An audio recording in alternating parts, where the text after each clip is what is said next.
me for the Pledge of Allegiance. Well, 1 second, let me share my screen here.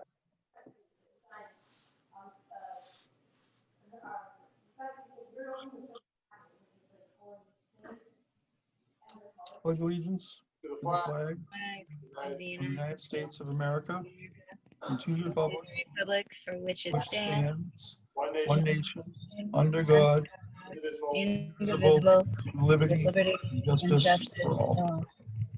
Thank you, everyone. Okay, we're going to go right into recommendations from the superintendent. Item A, student eligibility for interscholastic athletics.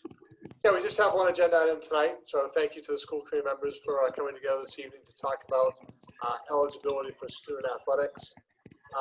We are getting a little bit of feedback from somebody. Jen, I don't know if it's you.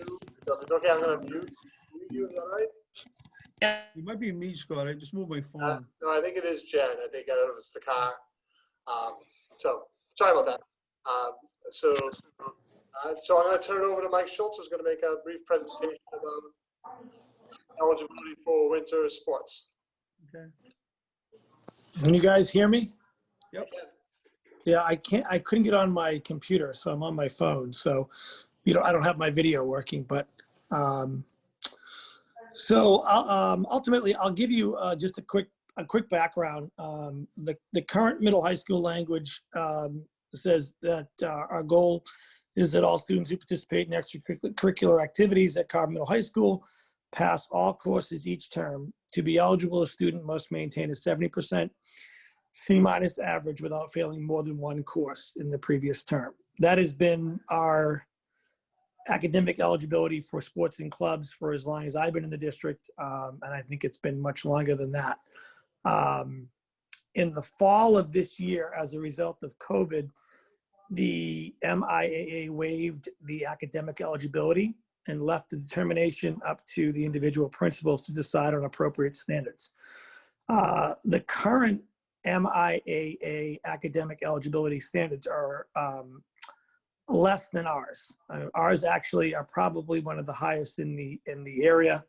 A lot of districts have a similar standard of not being able to fail more than one class, but a lot maintain a 60% average, which would be a D-. We have always held a higher standard at a 70, and I'm not looking to change that in the future, with the exception of our approach to the winter season, which I'll get to in just a minute. The current MIAA eligibility states the MIAA academic eligibility standards are designed to ensure that a student is fully enrolled in school and actively engaged in academic life on a consistent basis throughout the school year. And they use the 4x4 block schedule, which is what we're in this year. And they say that a student must pass at least 2 of the 4 required major courses in each academic marking period. So their standard really is 2 of the 4 major academic classes to be eligible. They don't put a percentage on it or any type of overall GPA. So again, for only the winter, what we're proposing is that to be eligible for winter sports, the 2020-2021 season, students must have passed 3 of the 4 major classes in a 4x4 block schedule based on first term grades. That is our proposal. We don't put a percentage on that. And ultimately, we have, I wouldn't say a lot of students, but we have a few students, 5 to 10 range, that have not met our current standard of eligibility based on our 70% rule. They've met our standard based on failure, so they've only failed 1 class of the 4. But a lot of the students that are in question have come in around 67, 65, 62, which have affected them for sports eligibility for the winter. And, I think our approach really is there are, 5 main concerns that we're seeing with our students. And this is just not just athletic students or our athletes, but students in general. And, students are struggling with the hybrid learning model. Our students, when they're with us and we have them, they're successful, or at least they're showing signs of success. But when they're at home, working on it on their own, they're struggling, whether it be they're absent from their at-home learning days. They're having some personal issues or family-related issues that are preventing them from getting work done at home days. Some of our students are struggling to understand concepts and breaks in our learning patterns. I call it the 2-1-2, where you're in with us for 2 days, you've got a remote day, and then you're 2 days at home. So those are some of the struggles we're seeing, not just with our student athletes, but with, our students across the board. And when I say concerns, I'm not saying that we're talking a large percentage. I think that, 75 to 85% of our students are managing the hybrid. They're doing well. But we want to be, thinking about all of our students. So students that are in this area where we're concerned about it, or at least we want to support, our guidance team is meeting with our students 8 through 12. We are looking at absences. We're trying to figure out what's causing the absences. In some cases, we're working with them. We're doing credit recovery. So there's not a lot of factors in after the first term. We've got a really good sense of where students are and how we need to support them. With all that being said, some of our students that rely on the sports for that social component, and really it's a carrot in many cases to keep them engaged, are not eligible for winter sports. So, based on what the MIA did in the fall, and the MIA has not done any type of changes to the MIA requirements for the winter, but as you can see, their eligibility requirements are far less than ours. We thought that for the winter only for now, if we're looking to do it in the spring, hopefully we don't have to. But for the winter only, we're looking to change our academic eligibility to read, to be eligible for winter sports, students must have passed 3 of the 4 major classes in the 4x4 block schedule. And really it's to support our students and, to support their social emotional health as they navigate, these challenges. And some of these students are seniors, so this is their last opportunity. So again, we're continually finding ways to support students, but not really take them off the hook, because they're still going to be meeting with us. They're going to be required to meet some of our expectations, and hopefully we can support them through these challenging times. Okay, thank you. Mike, are you done? And Yes. the only thing I'd add to it is that, I'm supportive of this move for the winter. Mike and I have talked about this long term. We'd like to say this is just for the winter now, and when we go back to normal times, our intention would be go back to the policy of the academic average of 70 and not fail more than 1 class. And then we'll look at this again in the spring, and bring it back to the committee at that time if we need to. And I did talk to Mrs. Bowie about this as well, athletic director. And, there has been, and Scott can attest to this, there's been a lot of, over the years, people interested in changing our policy and moving that 70 number down to 60. And again, this is not an attempt to do that. I just think based on the situation we're in, I do want to support these upperclassmen that rely on this break in sports, as long as they're willing to work with us. And we still always have the option that even though they've met our eligibility, if they're not towing the weight and they're not doing what we're asking them to do, we can remove them from sports. So this comes with an agreement with these students that they're willing to work with us and maintain the grades during the term 2 period. Okay, all that being said, does anyone have any comments or questions? Jason, I see your hand up. Thank you. Mike, can you talk a little bit more about the plan for students who aren't meeting? Let's say these 5 to 10 students who this would affect realistically. Is it more of a, you should do, is there, I guess the word like, is there anything actually formally like we'll do this or this will happen? Or, almost like sorry, I'm not thinking of the right word here, but almost like A contract? oh, pretty much. I didn't want to use that word, but is there something formalized that says, you know, we're making this exception and this is what you need to do, or you won't be participating? That's more what I'm curious about. Yeah, so I don't know that we're forming a contract, but when we meet with these students, I've always said this, and some people like this and don't, but athletics is a privilege. It's not something that we have to give them as part of their education.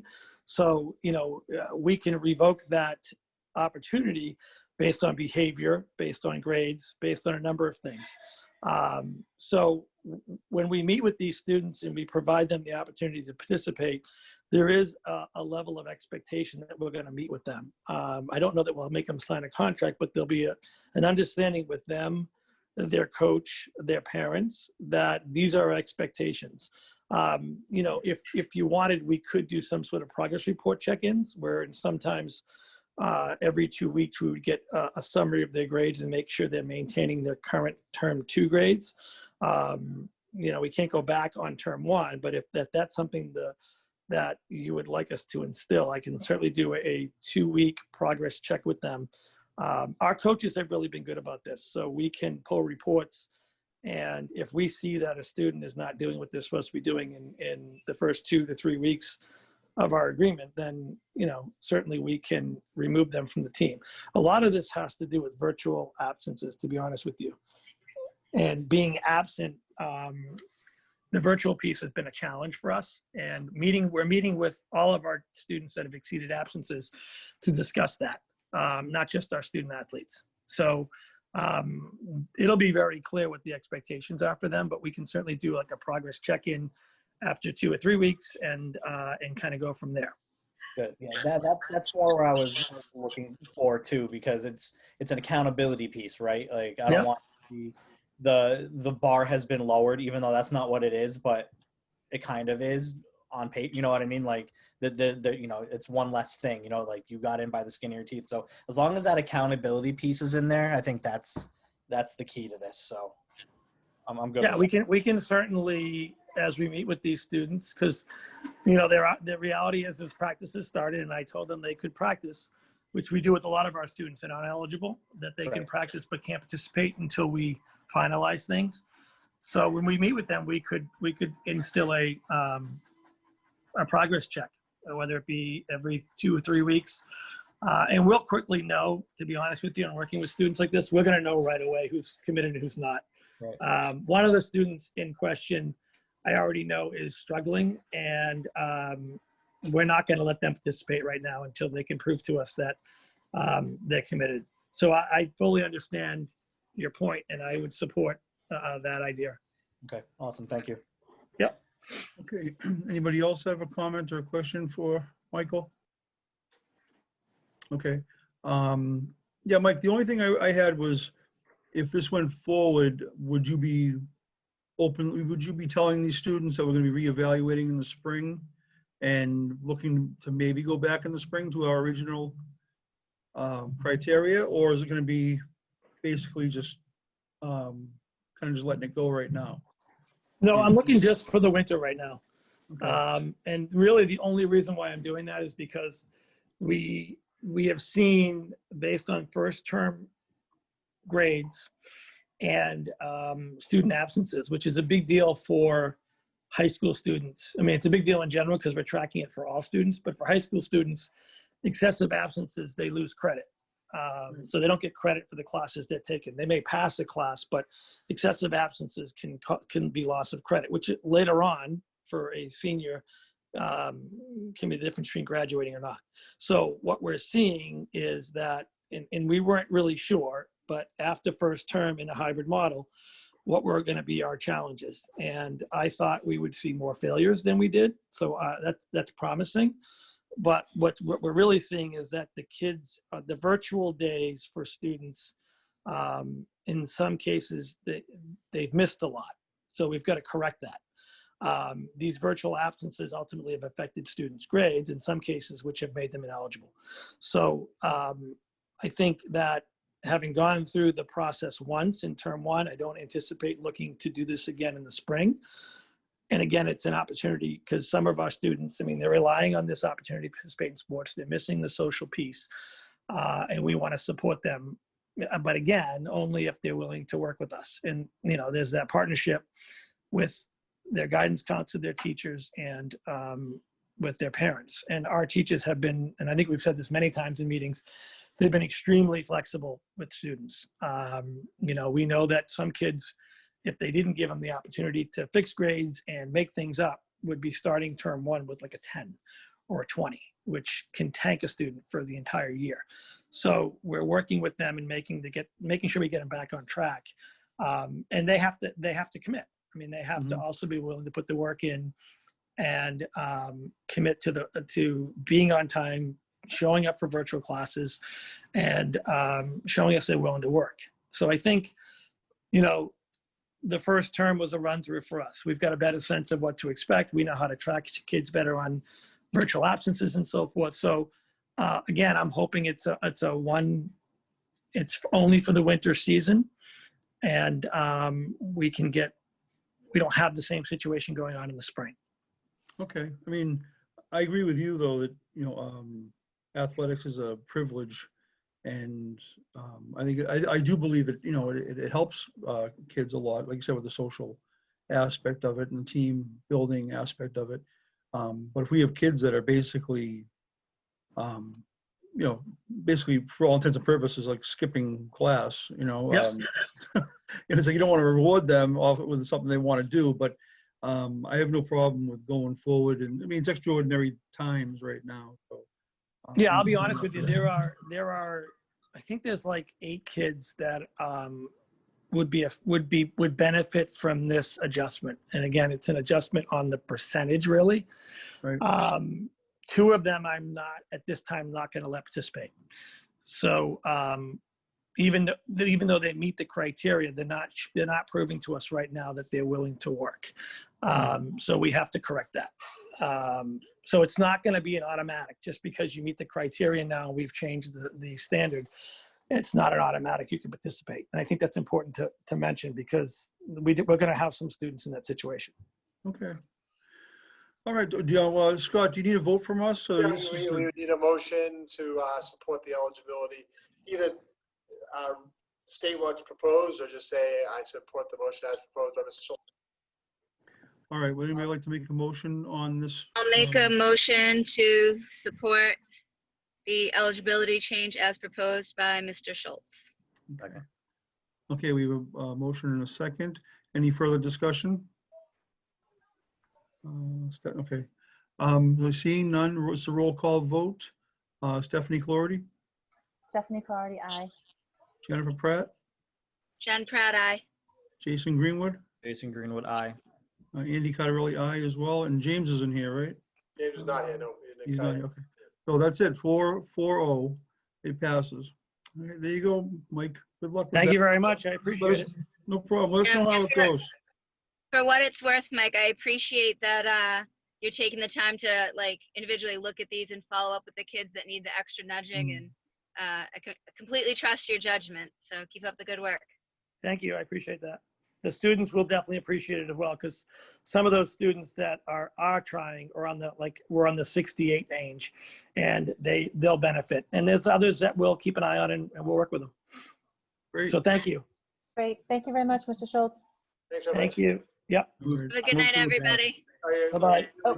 Wait, do we need a motion to adjourn? I just Yep. did. Yeah, okay, hey, hold on. Jason just made a motion to adjourn. Need a second. Second. Okay, we have motion and a second. Roll call vote. Stephanie, Stephanie Clarity, aye. Jen Pratt, Jen Pratt, aye. Jason Greenwood, Jason Greenwood, aye. and Andy Cottarelli, aye as well. We are adjourned at, what time is it? 11:20. 7:21. All right, everyone.